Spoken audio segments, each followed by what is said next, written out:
What's up, everyone? Welcome back to Takeoff Tuesday. And this week, this one's a little bit different. So I had this pop up on one of my jobs, and I think I actually posted one of the 3D views to LinkedIn. But this popped up a few weeks ago, and it's not something I can ever recall seeing. Maybe some of you have seen it before. I had these stone panels that wrapped around the columns, kind of on the walls, which is kind of typical, right? But they also had a wrapping the soffits, which is something I'd never tried to do in Measure Square before. So just wanted to make this video and kind of just walk you through my thought process Because once you get inside my head, and kind of how I figured out the best way that I think. And maybe some of you have better ways of doing this, but just the way I came up with. So let's get to it.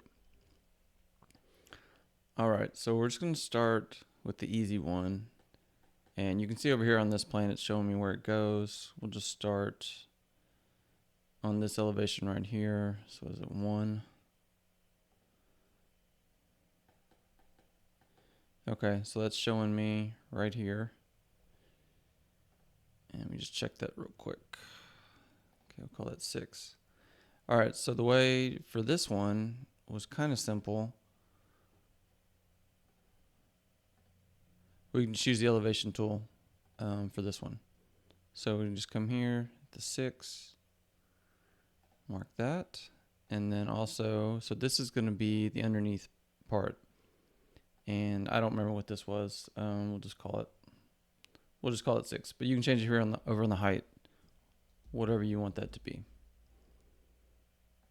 And then just add those.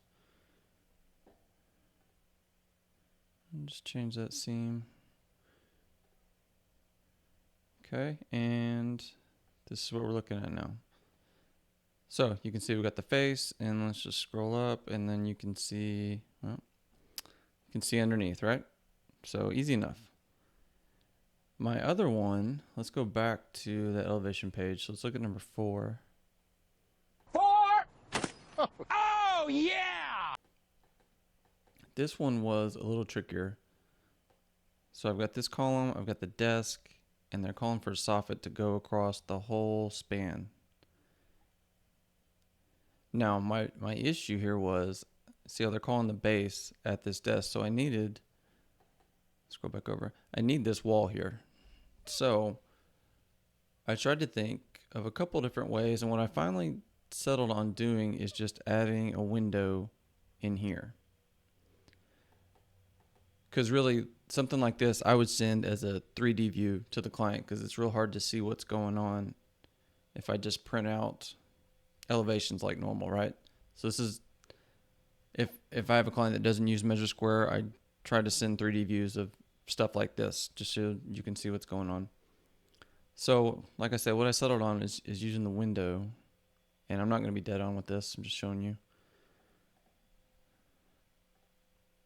Okay, so we'll just treat this as the top of the desk, and then you just adjust your opening if you want over here on the side. Here on the side like this. You can change your dimensions. Okay, and basically once we have that, then we can treat these walls. So we have this face and then the back side. So we can treat both of those the same as the other one we just did. So that's 6, and I think this one was larger. you sure? They did show these on the ceiling plan.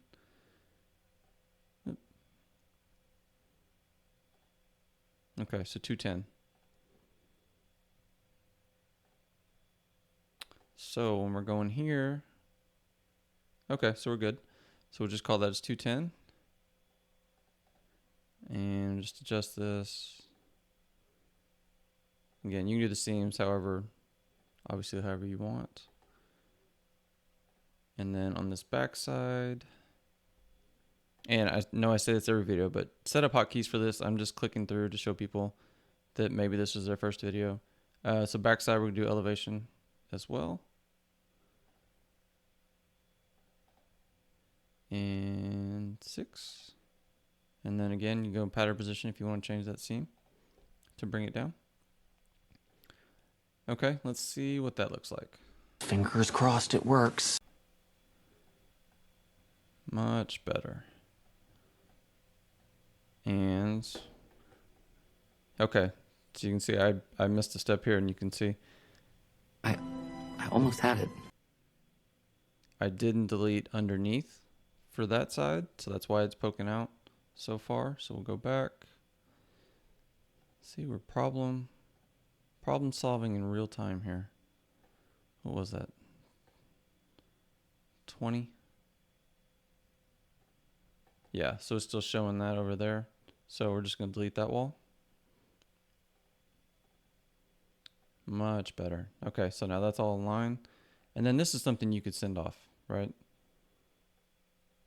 This would make sense. And then you can see the underneath. So the only thing I did find is after some trial and error with the space, you don't want this to go all the way up to the bottom of this soffit. So maybe just leave an inch or so underneath. If you go all the way up, it's not going to let you, unless I did something wrong, which is entirely possible. It wouldn't let me wrap underneath. So that's just something to keep in mind. Just stop just a bit short of what you want that opening to be with. And that is pretty much it. But like I said at the start, this was a really unusual one. A little bit of trial and error trying to figure out how to make this work. And it's one thing to make it work where I can get totals. It's another to make it work where I can send this off in this very fancy 3D view. That's fancy. That's fancy. And have people see it. So if anyone out there has more efficient ways or better ways of dealing with this, like I said, I don't see this hardly ever. This is really the first time I've seen one like this, especially with this open, so the soffit, kind of like a floating soffit. Is that not a thing? Please let me know if there are methods for doing stuff like this. This is just kind of what I hacked together, for lack of a better word. So let me know if you have any questions. If there's any steps maybe I left out, feel free to reach out. I appreciate you watching. See you next time.